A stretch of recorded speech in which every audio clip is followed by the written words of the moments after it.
Hello, hello, Dan Salem. I'm live, BuzzChomp's YouTube channel. Going to dive into some NFL offseason action starting now, very end of May. NFL predictions, OTAs are underway. Before we dive into that, with a couple plugs too, going to go live over on Facebook, and we're live in 3, and 2, and 1. Hello, hello, Facebook. I'm Dan Salem. I am live over on BuzzChomp's YouTube channel at The Dan Salem on Facebook. I am also at The Dan Salem on Twitter and Instagram. Hi, Maddie. Follow me on those platforms for all of my insight. Had a post up about the Indianapolis Colts and whether they can make it to the playoffs. Oh, first, we got a first. Welcome back.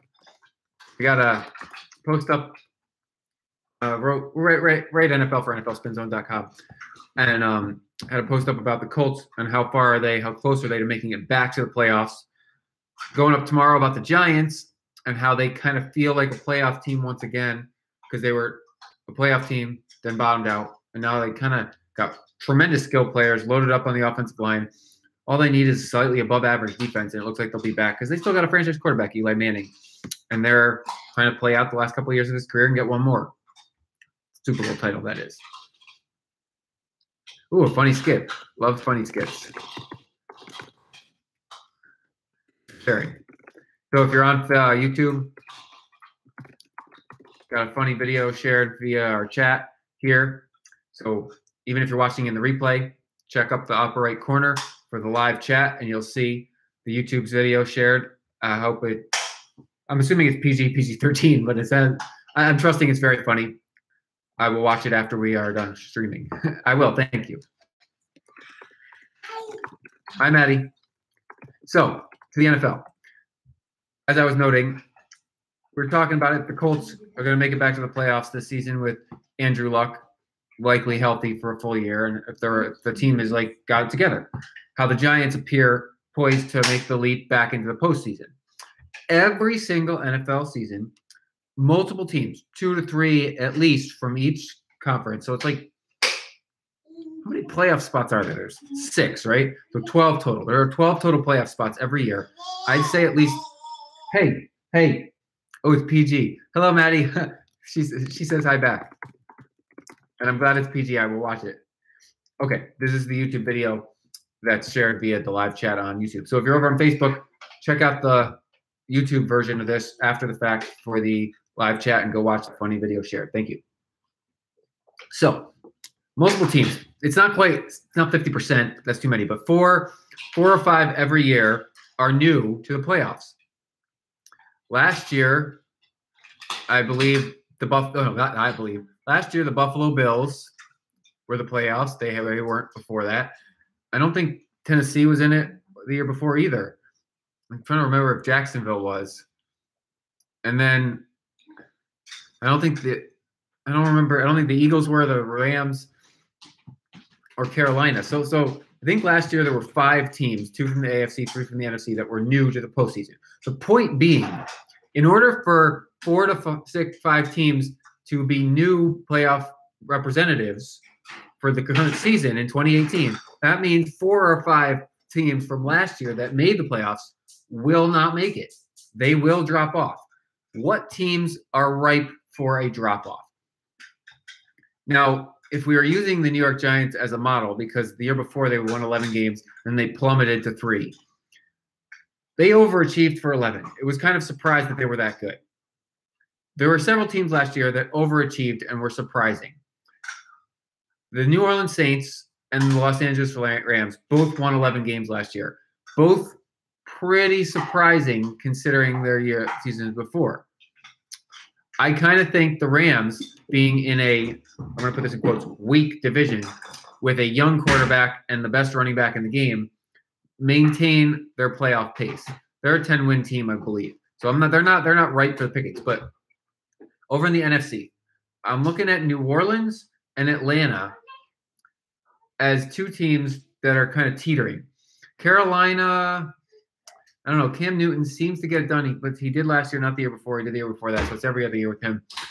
I guess there's 3. It's the 4, 5, 6 team from last year. All 3 AFC South teams are kind of questionable. I believe the Vikings can hold it together. They had great defense. When you're predicated on great defense, the Rams were predicated on great defense. The Eagles had great defense. Teams with great defense can keep it going. When you win with your offense, that's tough if you don't bolster the defense in the following season. New Orleans won on offense last year. It was all Drew Brees. Madeline, please sing after I'm done. I love you, but you're singing too loudly. Yeah, I know. Thank you. I love you. Atlanta was really on the heights. They made the Super Bowl the year before. They got back to the playoffs last year barely. 10-6, just beat out the Detroit Lions and Seattle Seahawks in the tiebreaker. I don't know if Atlanta has the defense, but so they're or the offense for that matter. I can easily see the Falcons. So here's the thing.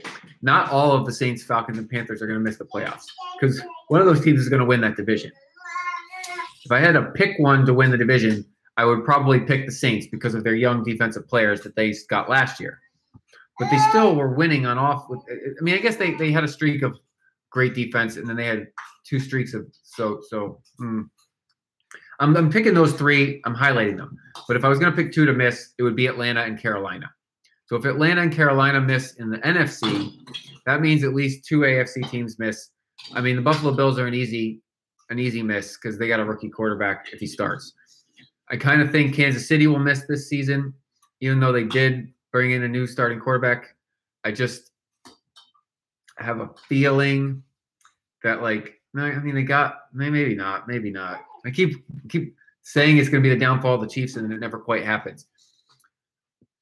Pittsburgh and New England have perennially been there. I really believe in Jacksonville. I guess it'll be Tennessee and Buffalo. Hi. Oh, okay. One moment. Here you go.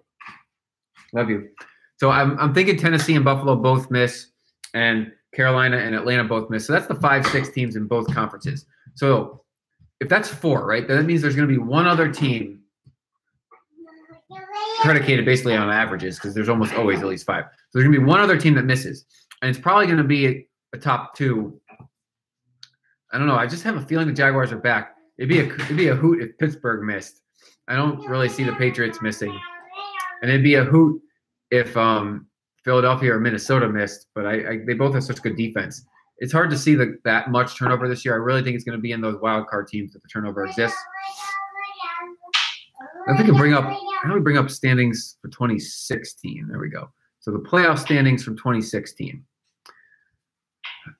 3. So yeah, Houston, Oakland, and Miami made it in 2016. The 4, 5, 6 teams. None of those 3 were back. But Pittsburgh, Kansas City, and New England were there. And Dallas was in it.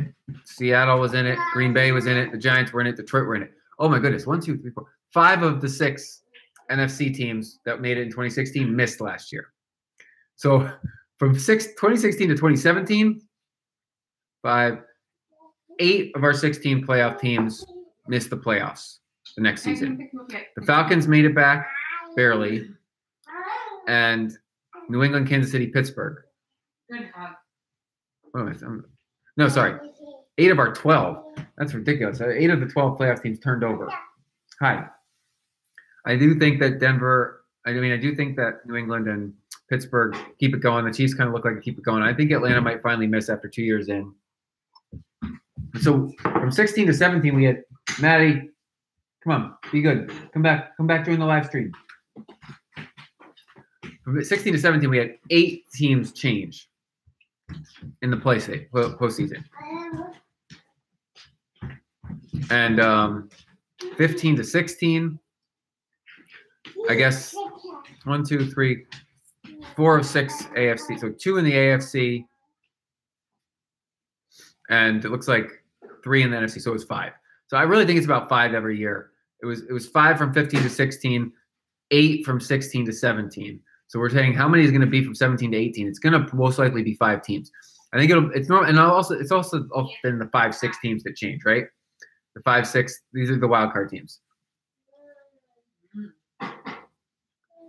Yeah, I like the Vikings. The Vikings have a great defense. I know you are. I think that they'll be back. I don't know if they're going to win their division, but I think they'll make the playoffs. They have a great defense, and I really like their young offensive playmakers. it's a new quarterback, so until we see him play in the system, but it is Kirk Cousins, he's really good. The Vikings should be good again. It's just at least five playoff teams from last year are going to miss. We got to pick somebody, right? So, I mean, I think it's Buffalo, Tennessee in the AFC. I don't know. Maybe Kansas City or Jacksonville. I just think Pittsburgh, New England are kind of linchpins until they lose their quarterbacks to retirement. And then I do think Philadelphia and Minnesota are staying put. But I also believe in the Rams. So maybe it's a less turnover. Maybe it's only the minimum 5 this year. Or even – no, it's got to be 5. It's not going to be 4. It's going to be 5.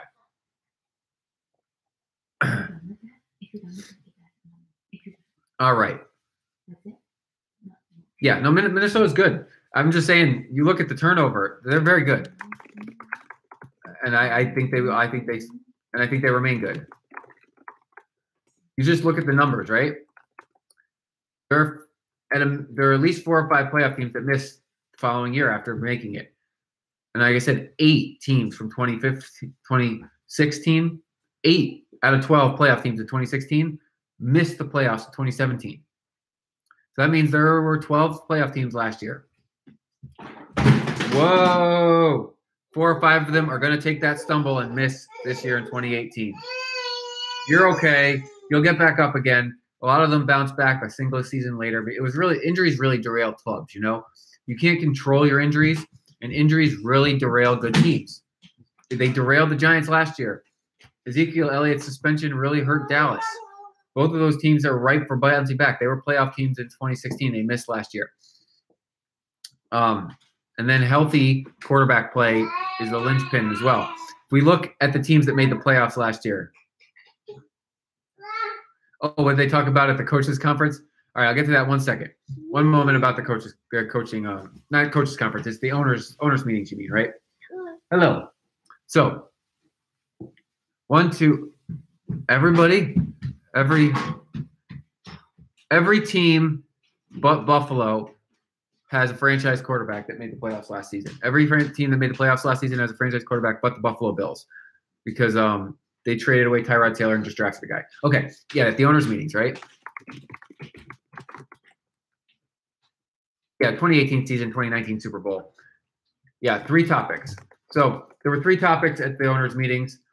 They altered the kickoff rules, which are pretty good. They're making it safer while trying to maintain the play. I really want them to keep the kicking game. I think it's fun, it's weird, and it just adds an interesting wrinkle. And special teams, like so many players are on special teams. It's really a really strong part of football, having played. So now part of the fun of the kickoff was gunning it down the field. They have removed that aspect because you can't you have to balance when the team that's kicking off has to be balanced. So you can't like fake kick to one side or the other and just have one player on a side that's going to gun it down. You have to have 5-on-5, so it has to be an even balance. And then you can't form a wedge as the team running back. You have to have like a balanced unit. Everyone has to be surrounding the guy running the ball. So I noted that this really changes the strategy, but it opens the door for kind of like a rugby style scrum where you get 10 guys surrounding one guy running at the other 10 guys, kind of trying to encircle this circle, and it's going to be really weird and funny. There is a lot of room for coaches to be creative here, and special teams coaches are known for being creative. I'm excited for the changes to the kickoffs. They also changed the ejections, I think, and suspension rules. So, like, I don't know the details to the ejections, but obviously making it more copacetic for what's a penalty and what's an ejection. And then finally, which I talked last Tuesday, and I thought that because nothing had come out of it, that they were going to just leave it as it is, which is what they should have done, in my opinion, because they just made a huge mess of it. Is that they changed the rules regarding the national anthem. Well publicized. Players can choose to stay in the locker room, but if they choose to go out onto the field for the anthem, they are quote unquote required to stand, or they will face a fine. Now, I would think that the player choosing to protest by taking a knee could give a crap about the fine. It's a protest. It's even bigger protest if you're going to get fined for it. And half the owners are going to pay that fine for their players. I know my New York Jets will, because they're in support of the players doing what they feel is right. And we don't know what the fine is. It's probably subjective. And like if it's one guy, I don't know. If it's the entire team, I don't know what the penalty is. They haven't said how much money it's going to be. It's kind of going to be arbitrary. It's probably going to go to Roger Goodell as the officiating board of each instance on its own. It's going to be they made a bigger mess than what they started with when they were attempting to clean it up. And this is what I'm assuming. The logic was, let's try to find middle ground. We want this to go away. We don't want to alienate our players, but we want them to stop doing something that's so polarizing, that's distracting from our game that everyone loves. So let's give them the option to not come out if they don't want to do it. That dismisses the entire point of what it's a protest. Not showing up is not a protest. Showing up and then snuffing your nose at the face of authority is the protest. So for you to think that a compromise is allowing them to stay in the locker room, that's not a compromise. They were allowed to stay in the locker room before. It wasn't mandatory that they be at the anthem or to stand for it. They could have stayed in the locker room. So they didn't actually change anything. They just made it worse by publicly acknowledging that we will maybe fine people. And then there's a collusion case out. 2 players, one Colin Kaepernick, the other Eric Reed, have said that the NFL owners all colluded to not hire either player, who are both starting players. They would start for any team in the NFL if someone will give them a job. So I think they're going to win that collusion case easily. It doesn't get them their jobs back, but at least it proves that the NFL is against the players, which is bad for everybody. The whole thing's a mess. It's a mess. And I don't expect it to go away anytime soon. I fully expect an entire team to take a knee either in the preseason or week 1 of the regular season. I wouldn't be surprised if it was NFL kickoff Thursday night football. The season starts and an entire team comes out. Now, I don't recall off the top of my head who's playing. Only some teams are going to do this. The Patriots are not going to do this. Robert Kraft not going to have he's not behind. He's not going to do that. Not going to be behind it. The Jets, I can see the Jets doing it. They're fully on board and they want to make a point. I can see it happening. Doesn't need to be a story, but the NFL almost made it a story. And so it makes you wonder, because there is no such thing as bad publicity. Anything that gets you talking about your sport is good. Maddie, even though you're doing bad things, I'm talking about you. I love you. I guess it's good. The point is, it's the off season. There's very little going on, right? Yes. There's not a lot happening in NFL right now. The owners had their meetings. Now, it could have been over in a day, that headline. They had their meetings. This is what they decided. You are just a giggly, cute little fun girl, huh? She finds the owners' meetings laughable. I agree. They could have, most normally time, they address new rules. The story's dead in a day. This story had legs. You know who gave it legs? The owners. Yes, I will go watch it. Thank you. Clicking now. So then I don't forget. Oh, nope, can't do it. Can I open a new window? Open a new tab. There we go. Okay, so. Oh, someone would like to see Maddie. Maddie, do you want to come say hi? Every language arts class ever. Okay, I will watch this after. Cute. Let me give it a thumbs up. All right, I gave it a thumbs up, and I'll comment on it. Here's Maddie. You got requests. Say hi, Maddie. Hi. Yeah, hi. Okay, she wants to get back down. That was it. That was what the fans wanted. You gave them what you wanted. All right. These are the same people that make money off of their sport being in the news. I question, because there's rumors that they never actually held an official vote, right? I thought the owners' meetings were only Tuesday, and they had their rulings. Then on Wednesday, they had a follow-up meeting with no official vote. These are quotes over Facebook. And then they decided unanimously to impart these rules.